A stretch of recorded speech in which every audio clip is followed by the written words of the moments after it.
자, 오늘 예루살렘 그 성벽 재건, 중건하는 일이 이제 구체적으로 이제 시작이 되는데요. 3장에서. 자, 오늘 이 구체적으로 성벽 재건하는 일이 이제 시작되는데 앞서서 예루살렘 이 재건, 중건하는 일의 그 의미를 먼저 다시 한번 보겠습니다. 바벨론 군대에 의해서 이제 예루살렘이 회파되고 또 성전이 불탔죠. 그리고 백성들은 이제 포로로 잡혀갔죠. 그리고 이제 70년 포로 생활이 끝나고 돌아왔습니다. 돌아와서 성전은 대충 재건을 했는데, 그런데 이 예루살렘 도시는 그대로 회파된 채로 방치가 되어 있습니다. 그래서 이제 이거를 느헤미야가 소식을 듣고 알게 됐죠. 그래서 페르시아에서 술관원 장인데 내가 예루살렘 총독으로 자원한다 해서 지금 왔습니다. 그래서 이제 이 예루살렘 성을 다시 한번 중건하자, 복구하자라고 하는 얘기는 첫째는 이런 의미가 있겠죠. 하나님의 이름이 달려있는 거다. 하나님의 영광이 달려있는 거다. 하나님께는 최고의 영광과 존귀를 드려야 됩니다. 근데 하나님의 이름으로 세워진 도시가 파괴됐다.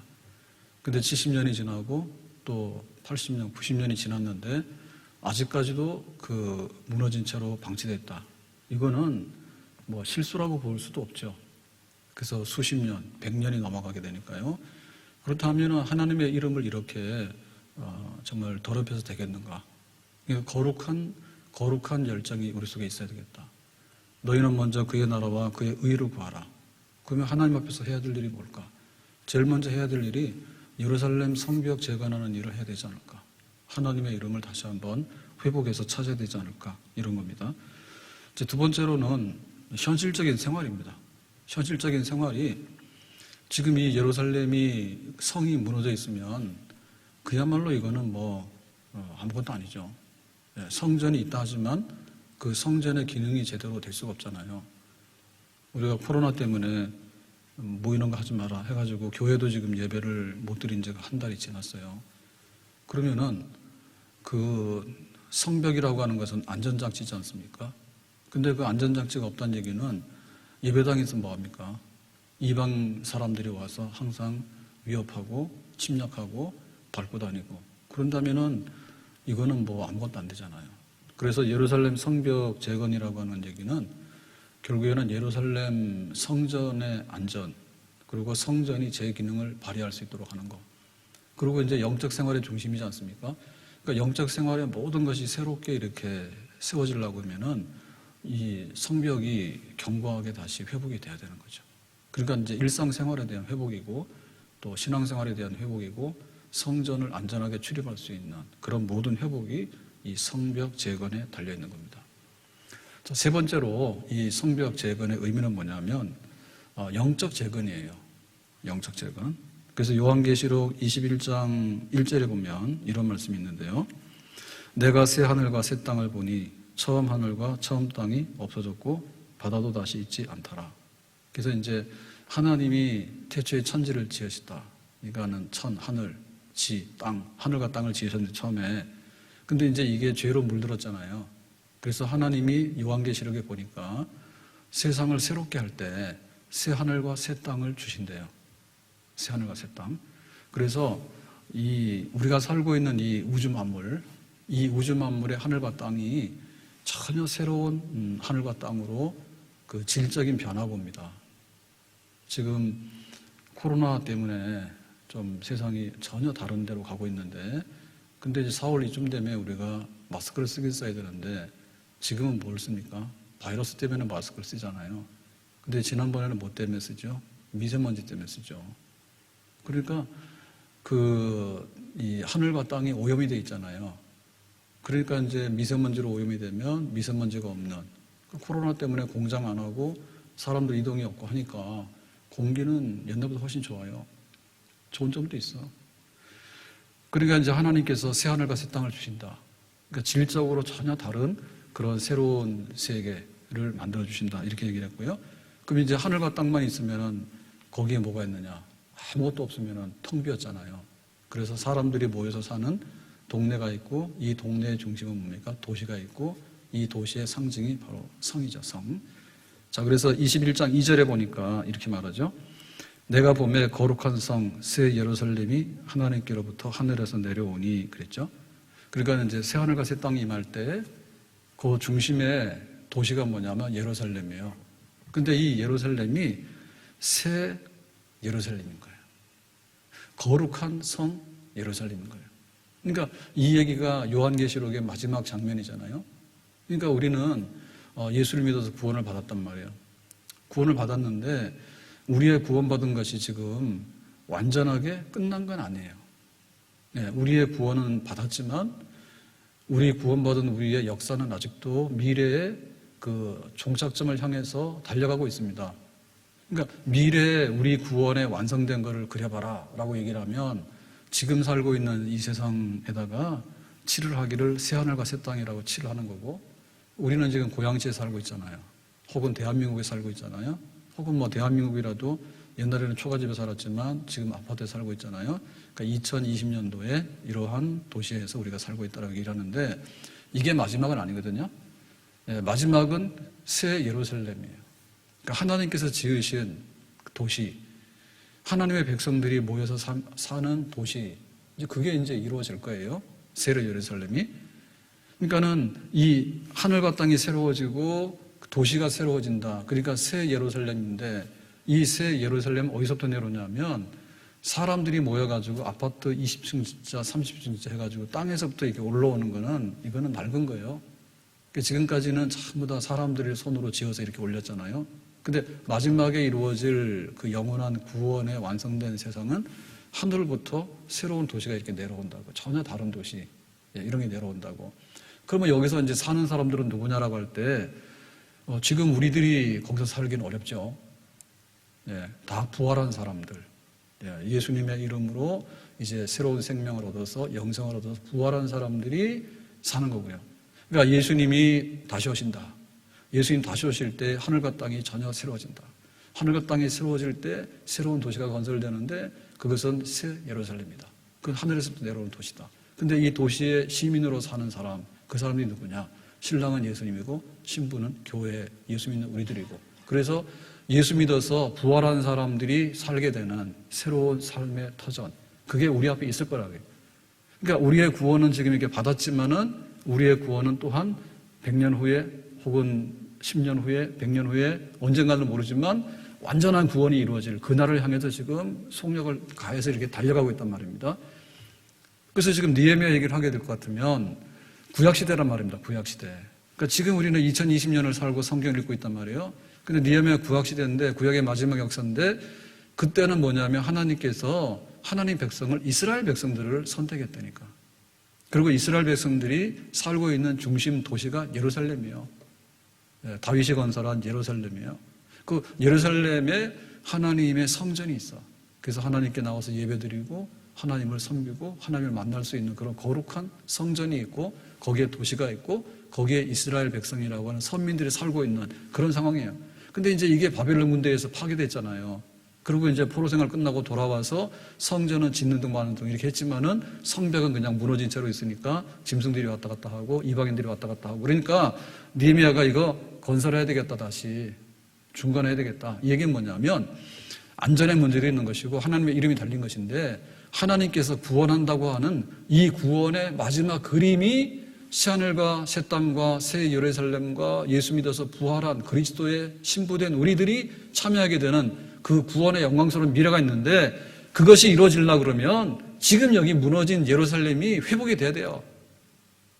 여기가 무너져서 회복이 안 되고 그냥 돌뿌리가 되고 잡초더미가 되고 이방인들의 놀이터가 되고 짐승들이 놀이터가 되고 이렇게 됐는데, 성경에서 말하기를 니들이 예수를 믿게 되면 나중에 부활할 것이고 새하늘과 새 땅이 이루어질 것이고 새 예루살렘에서 하나님이 친히 다스리시는 그 백성으로 살게 될 것이라는 얘기는 너무나 먼 얘기가 되고 막연한 얘기가 되는 거죠.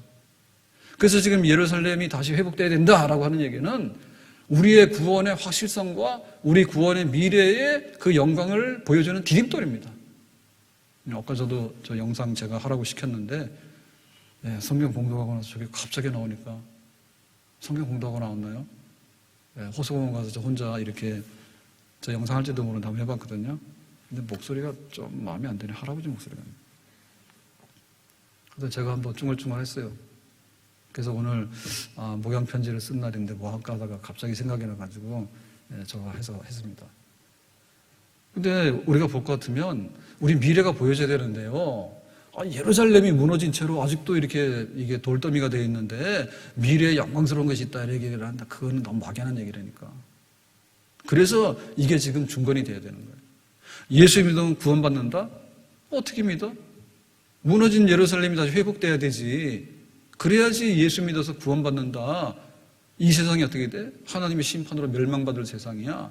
근데 어떻게 돼? 새하늘과 새 땅으로 변한데 이런 얘기를 하려고 그러면은 예루살렘 회복은 우리의 그 구원에 하나님의 심판이 이루어졌다면 하나님의 구원이 임하는 것에 대한 하나님의 완전한 회복에 대한 하나의 상징적인 사건이 될 수 있는 거예요. 그래서 이 일은 반드시 이루어져야 되는 일입니다. 하나님이 우리에게 약속한 게 있는데 그 약속이 진짜인가 아닌가를 보려고 하면 우리가 맛보기가 돼야지 그 다음에 본 메뉴가 그게 진짜 믿을 만한 거예요. 맛보기를 봤는데 맛없으면 시킬 것도 없지, 메인 메뉴를. 그러니까 이걸 해야 되는 겁니다. 우리에게도 무너진 예루살렘이 있다면 우리의 신앙도 회복하게 되고 또 무너진 교회가 있다면 교회도 회복하게 되고 또 무너진 나라가 있다면 나라도 회복하게 되고 이 세상은 결국에 무너질 거예요. 세상 나라 망한다 했거든요. 그럼 하나님의 나라가 임하게 될 때 이 모든 것은 예루살렘을 다시 재건케 하신 하나님의 역사로 인해서 우리가 바라보고 희망해야 되는 우리의 미래의 청사진이 또 여기에 달려있는 줄로 믿습니다. 자, 그러면 반드시 예루살렘 회복돼야 된다.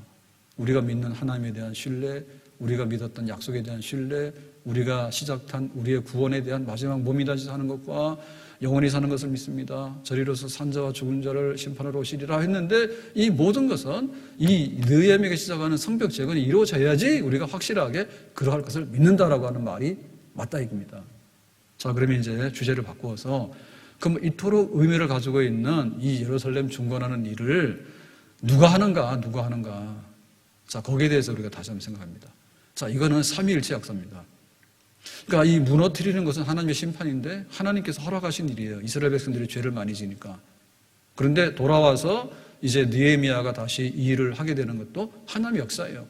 그러니까 첫 번째 이 주체는 뭐냐면 하나님입니다. 네. 두 번째 주체는 누구냐면 지도자입니다. 지도자. 네. 지금 이 일은 느헤미야를 통해서 혹은 에스라를 통해서 이렇게 하는 거거든요. 학계 선지자를 통해서 이렇게 하는 겁니다. 그러니까 느헤미야 지도자예요. 앞장서서 이 사건을 진두지휘하는 지휘자가 나타나게 돼요. 지도자가 나타나게 돼요. 그게 누가 하느냐? 예루살렘 성벽 중건 누가 하느냐? 첫째 주인공은 하나님, 두 번째는 하나님이 세우신 지도자, 그 다음에 실제적으로 이 일을 하는 것은 누구냐면 당시 이스라엘 백성들이에요. 결국에 힘의 원천은 이스라엘 백성들이 힘을 모아서 이 일을 할 것인가? 거기에 이제 모든 것이 달려 있습니다. 그래서 오늘 3장에 이제 성벽 중건하는 일이 실제적으로 이제 공사가 들어가거든요. 그 들어가는 얘기를 하면서 이건 누가 하느냐? 시작은 하나님. 그 다음에 하나님의 바톤을 받은 것이 누구냐면 느헤미야. 느헤미야의 바톤을 받은 것이 뭐냐면 당시 백성들이 드디어 이제 나서서 일을 하게 되는 거죠. 그래서 하나님이 시작하시는 일이라 할 때 우리는 모든 것이 하나님께부터 시작된다. 하나님이 하라고 하면 하는 거고 하나님이 하지 말라면 안 하는 거고 하나님께서 도우시면 되는 거고 하나님이 돕지 않으면 안 되는 겁니다. 빌립보서 1장 6절에 이렇게 말하죠. 너희 안에서 착한 일을 시작하신 네가 그리스도 예수의 날까지 이루실 줄을 우리는 확신하노라. 우리 안에서 착한 일을 시작하신 네 하나님께서 예수님께서 마지막 날까지 이루어내실 것이다. 그러니까 우리의 그 모든 시작은 하나님이 계심으로 인해서 우리가 있는 겁니다. 지금 이 예루살렘 성벽 중건이라고 하는 이 일은 하나님의 일이에요. 하나님의 일을 하기 때문에 느헤미야가 있는 거고 백성들이 있는 거예요. 만약에 하나님께서 이건 내 뜻이 아니야 하지 마라고 하면 이거는 도무지 시작될 수가 없는, 할 수 없는 일들이죠. 로마서 8장 28절에 이런 말씀이 있습니다. 우리가 알거니와 하나님을 사랑하는 자 곧 그의 뜻대로 부르심을 받은 자들에게는 모든 것이 합력하여 선을 이루느니라. 그러니까 하나님께서 우리를 불렀어요. 우리를 불러가지고 너 이제 회개해야 되겠다.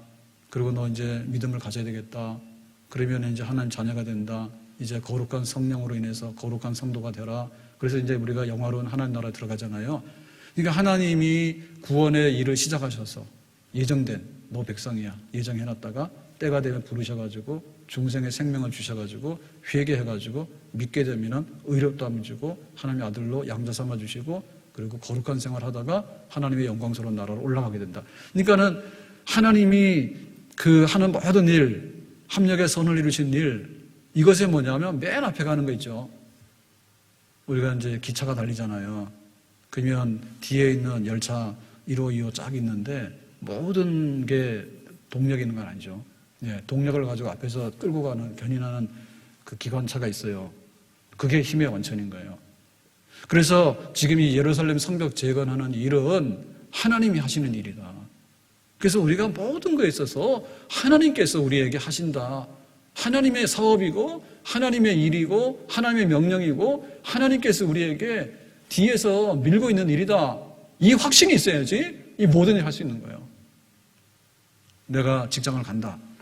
그랬을 때 내가 알아서 하지 이렇게 생각하는 게 아니라 하나님이 직업 소명을 주셨다. 하나님 나에게 이런 일을 직장으로 섬기도록 해주셨다.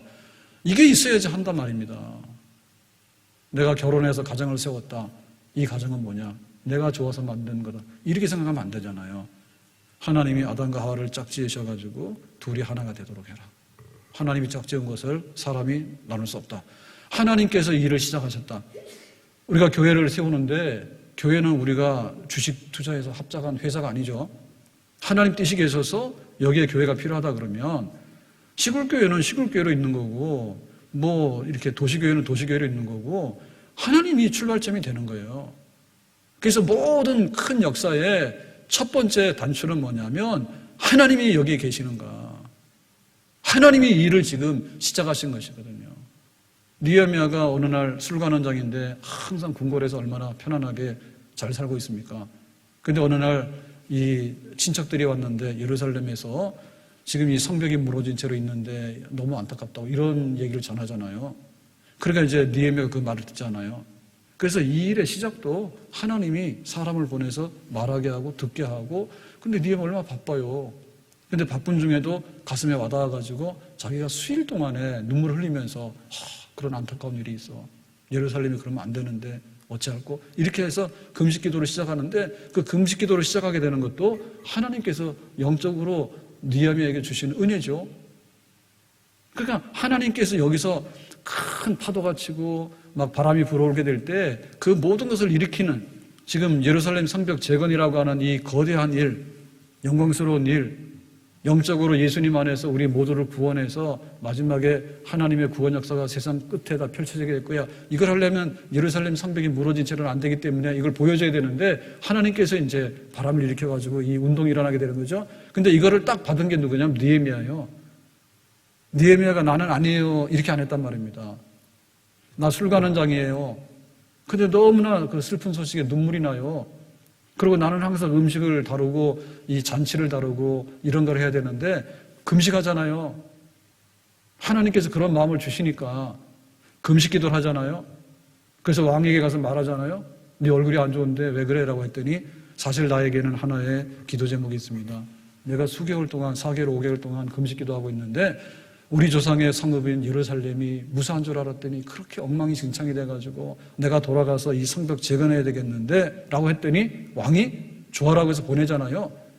그러니까 느헤미야는 술관원장이라고 하는 그 중앙에 왕측근의 요직을 놓고 이 지금 예루살렘이라고 하는 총구석에 동네 이 동장으로 오는 거죠.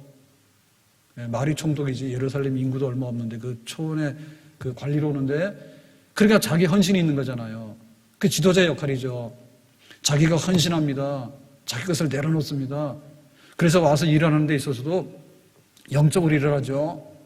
단순하게 내가 총독이니까 와서 도장이나 찍고 뭐 이렇게 사람들 앞에다 세워놓고 막 명령해 나는 게 아니라 지금 자기의 중심은 뭐냐면 그 예루살렘에 와서 돈 벌러 하는 게 아니에요. 뭐 예루살렘에 와가지고 뭐 좀 이렇게 사람들 뭐 돌아보려고 하는 게 아니라 하나님의 도시를 재건하는 일은 하나님의 구원 역사를 영원토록 일으키는 하나의 상징이 되는 사건인데 이 사건에 내가 마음을 다하고 뜻을 다하고 힘을 다하는데 내 영혼의 모든 진액을 쏟아부어서 하겠다라고 하는 단순하게 총독이라고 하는 행정관리가 아니라 영적 지도자로 지금 탈바꿈하잖아요. 그래서 금식하면서 예루살렘에 와가지고 그 다음에 현장을 순찰해가지고 그 다음에 성벽이 어느 정도로 무너졌는지 완전히 무너졌구나. 그럼 이걸 어떻게 되는가? 돈도 없는데 인력도 없는데 어떻게 되는가? 위험한데 해가지고 이제 일을 시작해야 될 때 막 반대가 막 들어오지 않습니까? 그러니까 이 모든 것을 해나가는 걸 보면 그냥 세상적으로 건축업자가 아니에요. 네, 세상적으로 도시를 건설하는 막 이런 행정가가 아니에요. 정말 영적으로 어떻게 하면은 이 일이 될 수 있는 건지 하나님께 기도해서 묻고 또 한 걸음 또 나가고 한 걸음 또 나가고 그래서 마침내 백성들에게 이 성벽 재건하는 일을 해야 되지 않겠냐고 영적으로 호소하게 되고 연설하게 되고 설교하게 되는데 이 깨닫지 못하고 항상 변명만 하고 있고 항상 우유부단해가지고 핑계만 대고 꽁무니만 빼고 있는 백성들에게 하자고 이제 해야 되겠다고 그런 이제 영적인 도전을 콱 집어넣어주면서 영적인 지도자로서의 느헤미야가 이제 자리를 잡잖아요. 그러니까 그런 사람을 통해서 이 성벽 재건이라고 하는 일이 이루어지게 되는 거예요. 하나님이 시작하더라도 모든 사람이 다 알아차릴 수 있는 건 아니에요. 하나님이 애굽에서 살려달라고 이스라엘 백성들이 막 아우성칠 때 그러면 니들이 가라라고 하면 오합지졸이지 않습니까? 어떻게 갑니까 지금? 그러니까 하나님께서 모세를 딱 보내는 거죠. 모세가 바로한테 찾아가지고 내 백성 예배드리도록 보내라라고 하니까 말 안 듣잖아요. 그러니까 기도하고 가고 기도하고 가고 하니까 하나님께서 이제 바로의 강팍한 마음을 무너뜨리기 위해서 재앙이 나오는 거죠. 첫 번째 재앙부터 해서 10번째 재앙까지 나오게 되니까 바로왕이 항복을 하잖아요. 그러니까 하나님의 출애굽의 역사는 하나님의 역사다. 누구를 보냈느냐? 모세를 보냈다. 하나님께서 이 무너진 예루살렘 성벽 재건은 누구의 역사냐? 하나님의 역사다.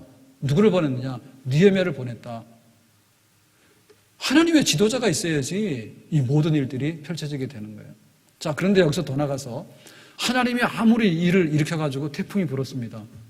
근데 누군가 이 지휘하는 사람이 없잖아요. 앞에서 인도하는 사람이 없잖아요. 그러면 이 바람이 어디로 갈지 우리가 뭘 해야 될지 우당탕탕탕 하다가 아무도 못 해버려요. 그러니까 하나님의 역사가 지도자에게 나타나는데 지도자의 역사는 누구에게 나타나냐면 결국에 현장에 있는 백성들이 이게 하나님의 뜻이구나. 이게 느헤미야의 일이 아니라 바로 우리의 일이구나 라고 모든 백성들이 그것을 받아들이고 이제 일하러 나가는 그런 현장에 나가는 백성들이 될 때에 이 성벽 재건의 일은 이루어지게 되는 거죠. 자, 2장 18절에 이렇게 돼 있죠. 그들의 말이 일어나 건축하자 하고 모두 힘을 내어 이 선한 일을 하려 하며. 그러니까 느헤미야가 이제 그 촉구한 거죠. 성이 불탔고 다시 건축해가지고 지금 이거 예루살렘을 다시 회복해야 되는 거 아니냐 하자 이렇게 얘기를 하니까 한마디는 뭡니까? 일어나자, 건축하자, 힘을 내서 이 선한 일을 하자라고 백성들이 박수를 쳐줬어요. 우리가 손을 잡는 게 굉장히 힘이 있습니다. 지금 다 이 바이러스 때문에 악수를 못하게 됐는데 손 잡으면요 뭔가 이게 느껴져요. 예? 그 스킨십 굉장히 중요한 거예요. 집에 가서 부부들 사이에도 부부간에도 저기 스킨십을 하나요? 남들처럼 살아요? 예. 가까이서 이렇게 손도 만져주고 좀 해야 돼요. 아니, 남편도 너무 수고했다고 하고 잘해줘야지. 그래서 지금 힘을 못 차릴 판인데. 그리고 아이들도 마찬가지 아닙니까? 집안 식구들이 똘똘 뭉쳐가지고 온기를 나누고 온기를 나누는데 막 힘자랑만 하는 거 아니죠.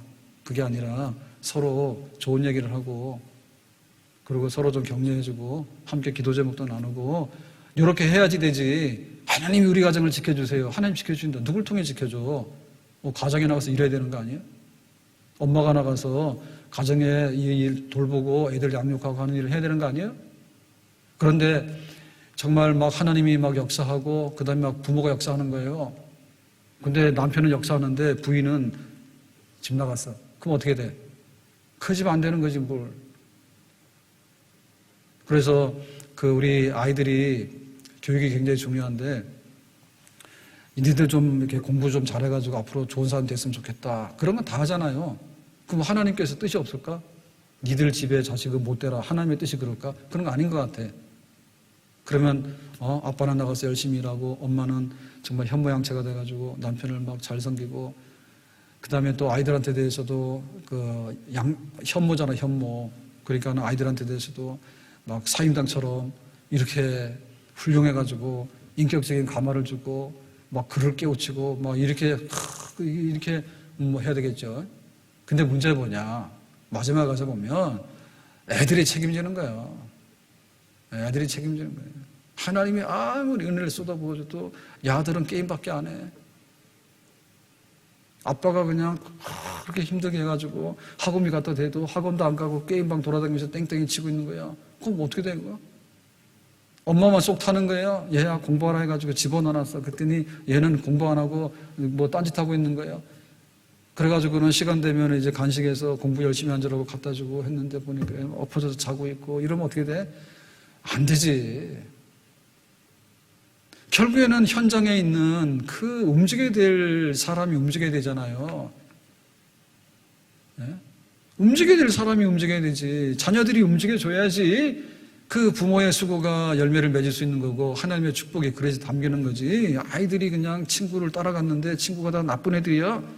친구 따라 강남 간다고 그래가지고 부모님 좋은 말씀은 다 잔소리를 해가지고 말도 안 듣고 그 다음에 친구가 뭐라 하면은 막 게임방도 하고 막 이상한 것도 다 해가지고 온갖 것 다 해가지고 그렇게 막 물이 들어가지고 다니면은 그 어떻게 될까? 그게 안 되지. 교회를 볼 때 하나님께서 교회를 세웠는데 얼마나 교회가 아름답고 거룩하고 좋은 교회, 은혜로운 교회가 되기를 하나님께서 원하실까? 아멘? 그럼 누가 해야 돼요? 목사님 해야 되겠죠?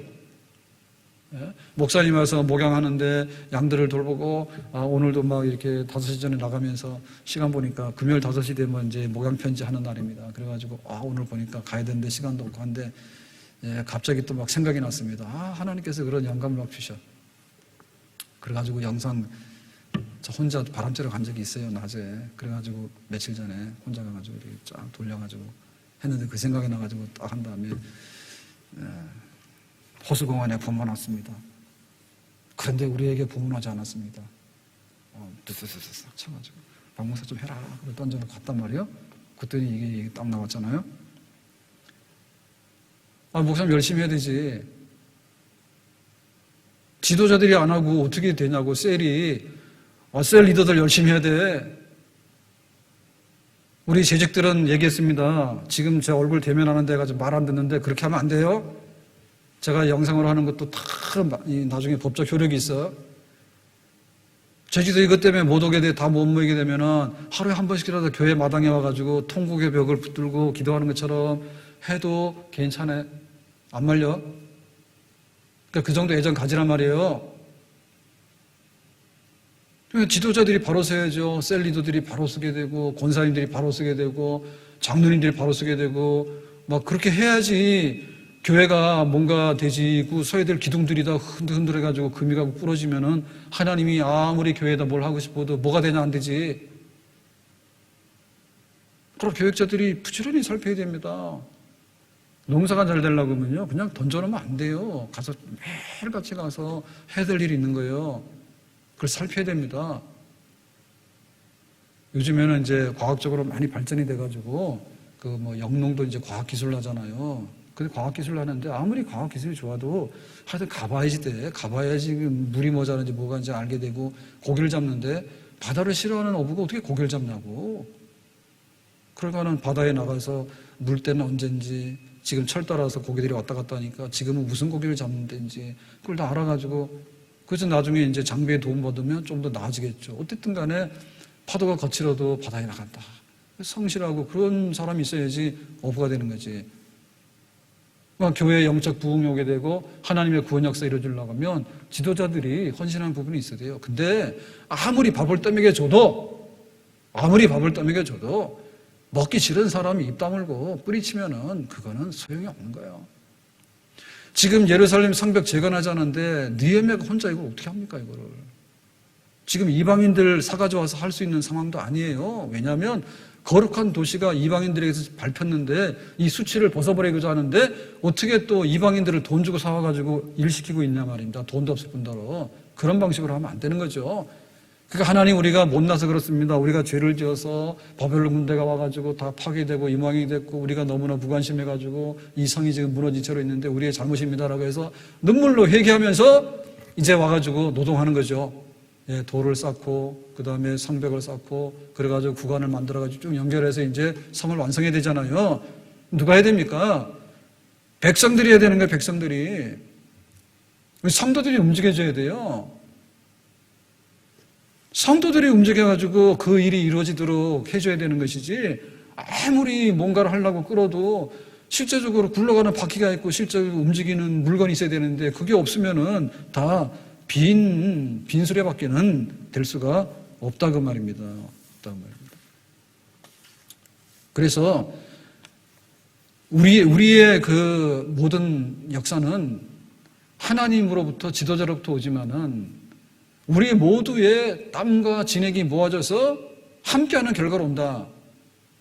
우리 교회 사명 선언문이 있어요. 전심으로 기도하여 성령의 충만함을 받고 셀의 왕성한 번식을 통해 선교지향적인 기독교 공동체를 건설한다. 이런 게 있는데, 이 하나님의 역사가 이루어지려고 하면 하나님의 기적은 우리의 기적으로 나타나는 거예요. 하나님의 기적이 절간의 기적으로 나타날 수는 없잖아요. 하나님의 기적은 교회 안의 기적으로 나타나는데, 이 교회 안의 기적은 뭐냐면 우리가 경험하고 우리가 볼 수 있는 기적이에요. 다시 말하면 하나님의 기적이 따로 있고 우리의 기적이 따로 있는 게 아니라 하나님의 기적이 우리의 기적이고 우리의 기적이 하나님의 기적이 되는 거예요. 하나님께서 지도자를 중간에 세워가지고 이를 통해가지고 이 백성들을 통해서 역사해서 하나님의 기적을 옮겨놓는 거예요. 하나님의 기적을 지도자를 통해서 여기로 옮겨놓는다고. 그리고 우리의 역사가 모아지게 되면 이놈이 하나님의 기적, 하나님의 이름이라고 하는 기적으로 여기에 모아지는 게 되는 거예요.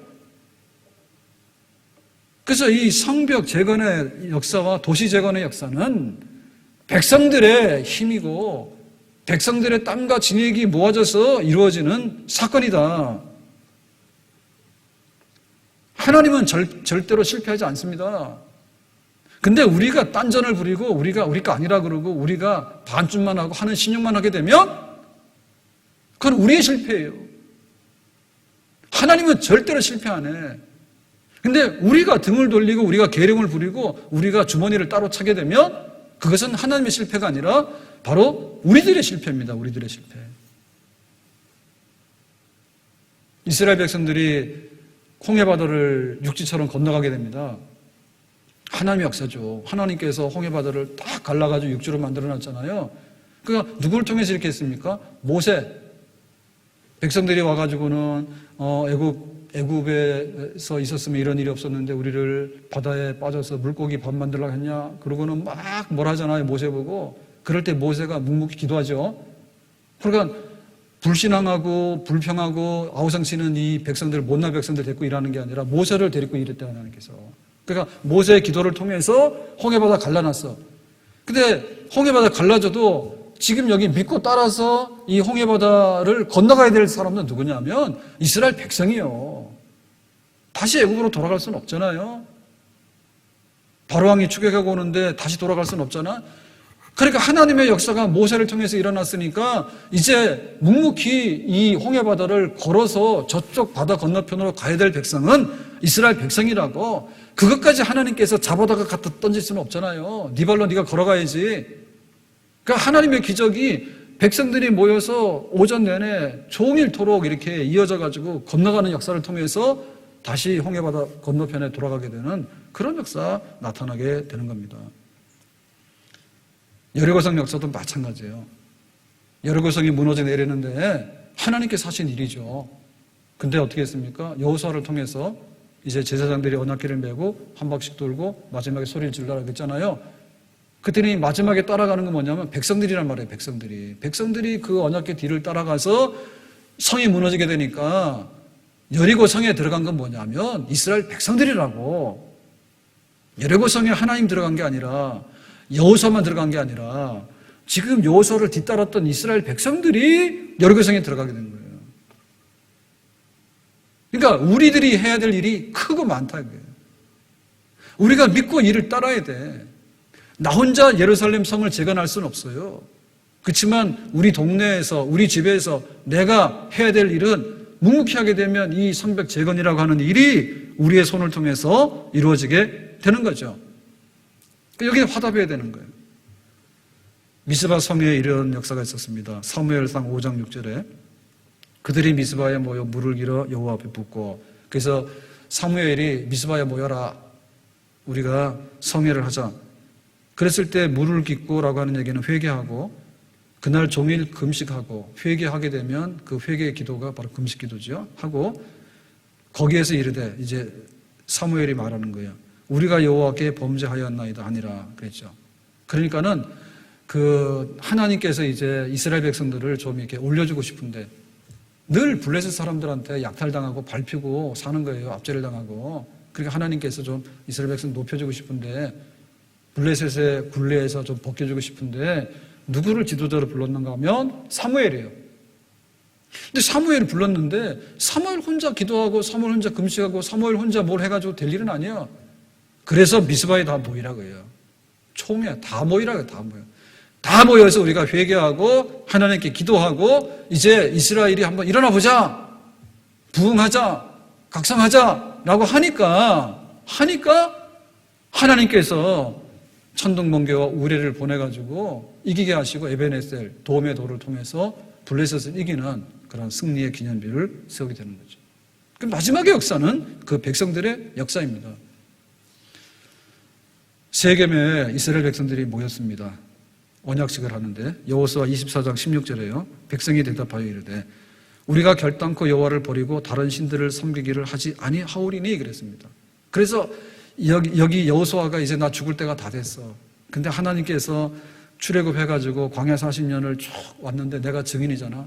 모세 죽은 다음에는 여호수아가 지도자가 돼가지고 요단강을 건넌 다음에 여리고성을 치고 그 다음에 가나안 7년 정복전쟁을 해가지고 제비뽑기에서 다 나눠주고, 그래서 이제 시간이 지나서 여호수아가 늙어 죽게 됐잖아요. 그러니까 내가 지금 여기까지 왔는데 나 죽으면 니들 어떻게 할래? 나는 하나님만 섬길 거야, 우리 후손들은. 그래 너희들 어떻게 할래? 라고 물을 때 우리가 결코 여호와를 버리지 아니하고 다른 신들 우상 숭배하지 아니하고 하나님만 섬기겠습니다 라고 이 세겜에 모여가지고 박수치고 하나님께 헌신하기로 언약 계약을 다시 맺은 거예요. 그러니까 이 역사들, 미스바의 역사들, 세겜에 모인 역사들, 모압 형제에 모인, 모세가 죽을 때 모압 형제에 모인 백성들이 우리 하나님만 섬기기라고 하는 그 백성들의 신앙의 화답, 백성들이 연합해서 함께 힘을 모으는 힘의 그 역사, 이 역사가 결국에는 하나님의 뜻을 현실로 만들어 놓는 그런 역사를 일으키는 거죠. 빌라도가 그 백성들에게 하는 말이 있습니다. 예수를 십자가에 못 박아 죽이라니까 이렇게 말하죠. 마태복음 27장 22절에 빌라도가 이르되 그러면 그리스도라 하는 예수를 내가 어떻게 하랴? 그들이 다 이르되 십자가에 못 박혀야 하겠나이다. 그러니까는 빌라도가 볼 때 예수가 별로 죽을 만큼 그렇게 사형에 해당할 만큼 중죄인이 아니라는 걸 알았거든요. 근데 못 풀어주는 거죠. 자꾸 죽이라니까. 그래서 바라바는 놔주는데 이 예수는 어떻게 하려 했더니 인정사정 없이 십자가에 못 박아 죽여버리라 라고 백성들이 아우성치잖아요. 이게 뭡니까? 똘똘 뭉쳐가지고 사탄이 시키는 일에 충성하게 되는 거지. 똘똘 뭉쳐가지고 하나님의 부흥과 하나님의 구원과 하나님의 그 역사에 대한 완성을 위해서 지금 힘을 모으는 게 아니라 똘똘 뭉쳐가지고 사탄의 역사를 이루고 하나님을 반대하고 교회를 허물고 마귀짓 하는데 힘을 똘똘 뭉쳐가지고 예수를 십자가에 못 박아 죽이라고 한 사람도 아니라 여러 사람이 합창을 하고 여러 사람이 막 하니까 나중에 폭동이 일어날 것 같으니까 빌라도가 나 몰라라, 니들이 하라는 대로 해버려라 하고 그냥 던져놓고 도망가 버리잖아요, 빌라도가. 그러니까 그 백성들이 예수를 십자가에 못 박아 죽인 거예요. 힘을 다하고 뜻을 다해서. 그러니까 저주받은 백성이 되는 거죠. 오늘 말씀 맺고 기도하기를 원하는데요. 이제 이 느헤미야가 꿈을 꿨던 예루살렘 중건이라고 하는 이 크고 거룩한 역사가 시작이 됩니다. 근데 막상 이 시작하는 일은 이제는 하나님의 일도 아니고 이제는 느헤미야 일도 아닌 거예요. 이제 백성 한 사람 한 사람의 일인 거예요. 근데 백성 한 사람으로서 일을 할 수가 없어. 그러니까 백성들이 다 연합해가지고 우리 모두가 힘을 모아서 일을 하자라고 해서 이제 일이 시작이 되는 거거든요. 오늘 이 점에 있어서 바로 우리는 주인공입니다. 우리 가정이 잘 되길 바라지. 그럼 누가 주인공이라 해야 돼? 내가 주인공이라 해야 돼. 부모 잘 만나서. 그래야 하면 안 되지. 네? 형제들은 못하는데 나만 특혜를 받아서 그래야 하면 안 된다고. 내가 잘 돼야지 가정이 잘 되는 거예요. 내가. 좋은 교회가 되기를 원하고 교회가 든든하게 쓰고 교회가 흥하기를 원하면 성도들이 잘 돼야 되는데 성도 한 사람 한 사람이 책임의식 가지고 주인의식 가지고 달라들어야 돼요. 그게 바로 교회의 힘이에요. 아멘. 신천지가 아주 그 사탄의 그 뱀이 와서 아담과 하와를 유혹해서 쓰러뜨렸잖아요. 이거 먹으면 하나님처럼 지혜롭게 된다고. 그 사람들이 그런 악한 지혜를 받았나 봐요. 그래서 오늘 제가 인터넷에서 잠깐 봤는데 그 신천지 있다 5년 있다가 나온 청년 19살에 들어가서 지금 한 24 됐겠네.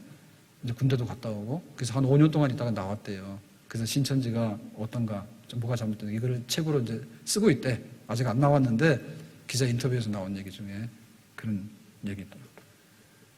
근데 얘네들은 하여튼 간에 뭐 14만 4천에 들어가서 신천지에 들어가서 영생하라. 이제 거기에 홀켜가지고 이제 거기에 믿게 됐는데요. 빠져서. 근데 그 나머지는 전부 다 뭐냐면 전도하는 거를 주로 많이 시킨다네. 전도하는 거를. 근데 전도의 기본이 뭐냐면 모략 전도, 속이는 전도. 거짓말 막 해가지고 어쨌든 간에. 그래서 막 전도하는데 실적을 내라고 얼마나 쪼는지 그거를 못하면 100만 원 벌금을 낸대. 전도 못하면 100만 원이래. 야, 이래도 거기 막 30만이 가 있다, 지금. 신기한 일이야. 그래서 한 번에 못 내면 카드 결제해서 분납을 내라 한대. 그러면 그 돈은 어디서 나오냐? 여기는 헌금 많이 하라고 얘기 안 한대요. 헌금 많이 하라고 얘기 안 한대. 그래서 니들이 조금 먹고, 예를 들면 컵밥 먹고 나머지 돈으로 헌금 하라. 이런 식이래. 헌금 막 어마어마 많이 하라고 얘기를 안 한대. 그래서 좀 재력이 있는 사람은 좀 크게 무슨 뭐 센터 같은 거 운영비를 내라 이런 식으로 얘기를 하고요. 그야말로 개미, 일벌레처럼 만들어가지고 그래서 100만 원 헌금해라고 떨어지면 한 사람 보고 하라는 게 아니라 10,000원씩 해서 100만 원 만들어 이런데요. 그러니까 어쨌든 간에 가서 굶든지 뭐라든지 간에 10,000원을 만들어 갖다 놓으면 100만 원 된대. 그러니까 이거 완전히 사탄의 머리가 있는 것 같아.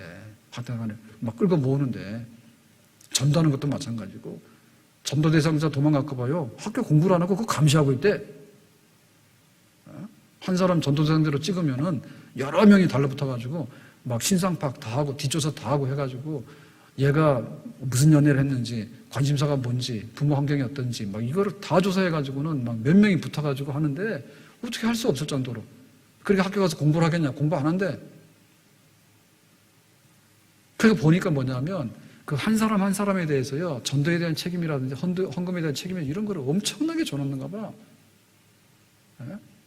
거기서 막 그게 노동하게 되면은, 일하게 되면은, 예를 들면은 우리는 원룸에 가서 살면은 막 최소 50만 원, 100만 들잖아요. 근데 헌금하는 비결이 뭐냐면, 왜 혼자 사냐고요? 둘이 살면 되지. 맞는 것 같아. 근데 삶의 질이 아주 나쁘겠죠. 혼자 살 집을 막 4명, 5명이서 하니까 막 더럽게 살겠지. 근데 그 생활비 아껴가지고 뭐 갖다 내고 그러는 거야. 그거 안 내면 네가 어떻게 천국 가냐 그러고 어떻게 신천지에 14만 4천에 들어가냐고 이런 식으로 막 하니까. 근데 거꾸로 뒤집어 놓고 하면 야 정말 그렇게 막 세뇌를 시켜서 만들긴 만들었는데 가만 놓고 보면 예루살렘 성벽 재건하는데 어떻게 했냐 말이에요. 다 같이 해야 되는데 누가 하냐고요. 우리가 하는 거지. 만약에 우리 가정이 그런 식으로 나가게 되면 다 잘 살 거야 아마. 교회가 하나님의 뜻을 받드는데 우리가 이 성벽 재건해야지. 이제 니엠이 할 일 없다고 우리가 한다고. 근데 우리가 하는데 내가 할 일 하게 되면 우리 하는 일이 된다고. 만약에 그렇게 똑똑하게 합심하는 그런 헌신이 있다면 못할 일이 뭐가 있겠어요. 지금 코로나 때문에 굉장히 어렵습니다. 미래를 잘 모릅니다. 아는 대로. 근데 모두가 힘을 모으면 할 것 같아요. 모두가 힘을 모으면 할 것 같아. 교회도 힘을 모으면 되겠죠. 혼자 무슨 제조를 하냐면요. 얼굴을 못 보는데. 그래서 오늘 얘기 중에 이제 종려주일이 되고 고난주간이 되고 부활주일이 되는데 부활주일 교회를 모이긴 모여야 되겠는데 자꾸 뭐라 하니까 못 모이면 어떻게 될까 해서 하여튼간에 부활절 그러면 상징이 계란이죠. 그래서 집에다가 계란을 어쨌든 간에 가보도록 할 겁니다. 좀 연구해서요. 계란을 못 삶겠어? 삶을 수 있을 것 같은데. 그럼 포장해가지고 배달도 돈 많으면 택배 시키고요. 집집마다. 안 되면 차로 가서 나와라 그러면은 그것만 받아가면 되겠지. 어쨌든 간에 우리가 너무 무기력한 생각하면 안 되겠어요. 작은 힘이 모아져서 우리가 가서 마스크 풀러놓고 오랜 얘기는 못하지만 멀리서라도 주고 부활절 메시지 전하고 그런 거 할 수 있을 것 같아. 우리가 정신을 차리자, 교회도. 아멘? 쭉정이들은 다 나가 떨어집니다, 바람에. 그렇지만 알곡들은 모일 거예요. 모이는데 혼자 다 못하면 둘이서 하면 되지. 그래서 교회를 지키는 기도, 그 다음에 교회를 지키는 재정적인 거, 그 다음에 교회를 지키는 모든 서로를 돌봄, 우리 형제를 돌봄, 이런 면에 있어서 오늘 우리의 역사가 곧 성벽 재건의 역사다. 하나님이 하라고 하나님이 하신다. 지도자가 하라고 한다. 그런데 결국에는 우리들이 한다. 우리들의 힘이 교회의 힘이고 우리들의 힘이 하나님 나라 영광을 빛내는 힘이 된다. 오늘 이 말씀 앞에서 우리 모두가 하나 되기를 예수님의 이름으로 축복합니다. 기도합니다. 하나님, 오늘 주신 말씀과 같이 예루살렘 성을 재건하는 이 거룩하고 특별한 일을 위해서 우리 모두의 힘이 필요합니다. 바로 우리의 힘, 나의 힘 다 모아져서 하나님의 영광을 위해서 쓰여지기를 원합니다. 예수님의 이름으로 기도합니다. 아멘.